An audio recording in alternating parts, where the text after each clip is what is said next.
আসসালামু আলাইকুম। আলাগত মানুষের পেজ থেকে স্বাগতম। কেমন আছেন বন্ধুরা? নিশ্চয়ই ভালো আছেন। একটা মজার বিষয় নিয়ে আপনার সামনে উপস্থিত হয়েছি,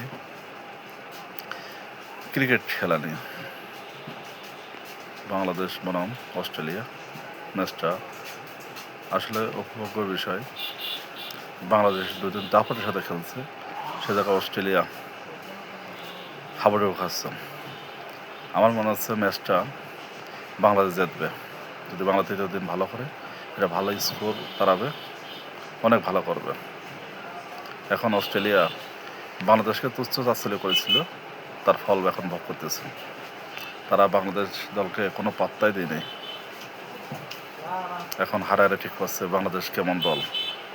ওরা রানাকে ভয় পেত, কিন্তু রানারা দুর্ভাগ্য রানা যেতে পারেনি। যাই হোক, মনে হচ্ছে এখন ওরা কাকে দোষ দেবে, আম্পায়ারের না বাংলাদেশ বিসিবির সভাপতিকে? এখন কোনো দোষ দিয়ে লাভ নেই। মাঠের খেলা, মাঠে খেলে জিততে হবে না হারতে হবে, এটা মেনে নিতে হবে। শুভকামনা রইল বাংলাদেশ ক্রিকেট বোর্ড, ক্রিকেট দলকে। ধন্যবাদ।